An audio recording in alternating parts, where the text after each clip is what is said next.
संविधान को जलाने वाले तुम हो, संविधान को खत्म करने वाले तुम हो। तुम्हारे हाथ से क्या होता है? तुम तो देश को तोड़ने वाले लोग हैं। और हम, राहुल जी तो कन्याकुमारी से लेकर कश्मीर तक भारत जोड़ो यात्रा निकाले। कोई ऐसा किया उनमें? देश के लिए कोई लड़ा है? देश के लिए कोई मरा है आरएसएस बीजेपी में? कोई नहीं। अब सब लोग आ रहे हैं।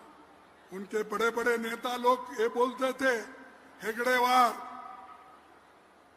और हमारे जो जनसंघ के फाउंडर जो नेता है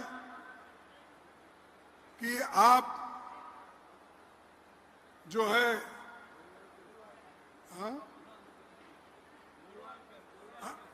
नॉट गोलवालकर भाई, जनसंघ का श्यामा प्रसाद मुखर्जी, वो क्या कहते थे? अरे भाई, ये आंदोलन में भाग मत लो। जो गांधी जी ने भारत छोड़ो आंदोलन शुरू किया है, इसमें मत जाओ। और गवर्नर को चिट्ठी लिखते हैं, अगर गांधी जी के मूवमेंट को अगर नहीं तोड़ेंगे तो बहुत बुरी हाल होगी। इसीलिए इस मूवमेंट को तोड़ना चाहिए, ये जनसंघ वालों ने कहा। और यही बात आरएसएस ने कही। अरे हेगड़ेवार ने तो यह कहा, आरएसएस के मुख्य क्या कहा? उन्होंने ये कहा, अरे अपने बाल बच्चों को पोसने वाले कौन है? सरकारी नौकरी में जाओ, मिलिट्री में जाओ, टीचर्स बनो, ये सब बनो कहने वाले लोग आरएसएस के थे।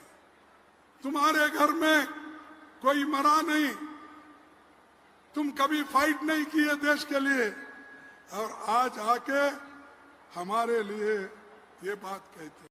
ये लोग क्या बोल रहे हैं? 17 दिसंबर 2024 को एक भाषण में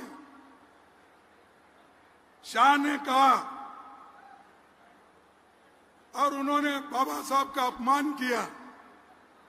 उन्होंने कहा, अगर इतना नाम भगवान का लेते तो 7 जन्मों तक स्वर्ग मिल जाता।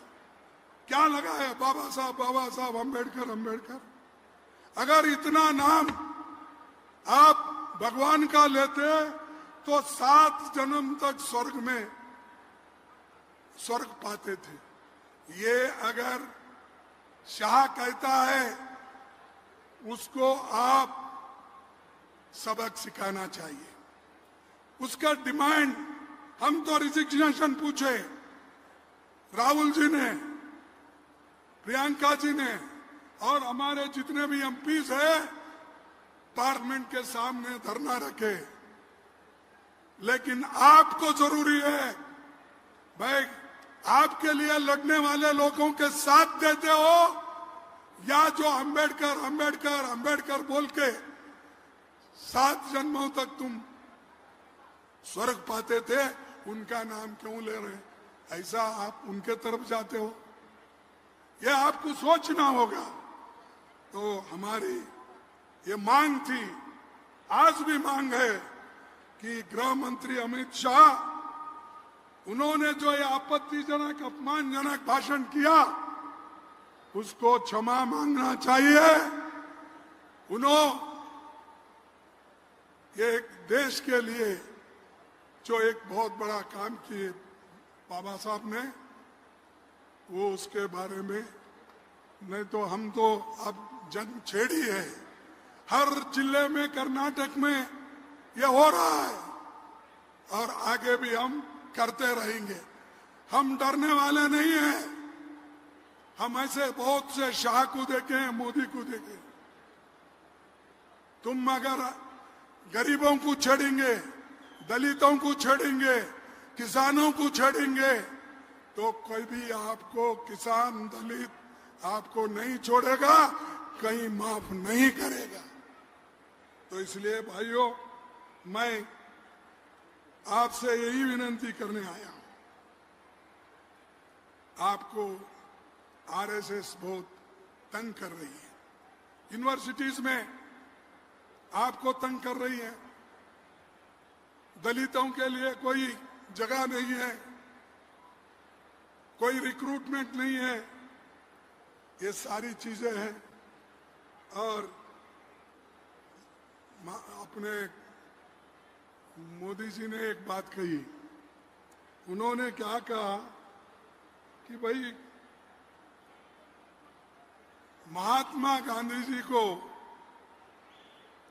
दुनिया कब पहचानने लगी, तो उन्होंने कहा महात्मा गांधी जी को एक गांधी फिल्म आया, उस वक्त से दुनिया महात्मा गांधी को जानने लगी। ऐसी बात बोल रहे, ये शर्म की बात है।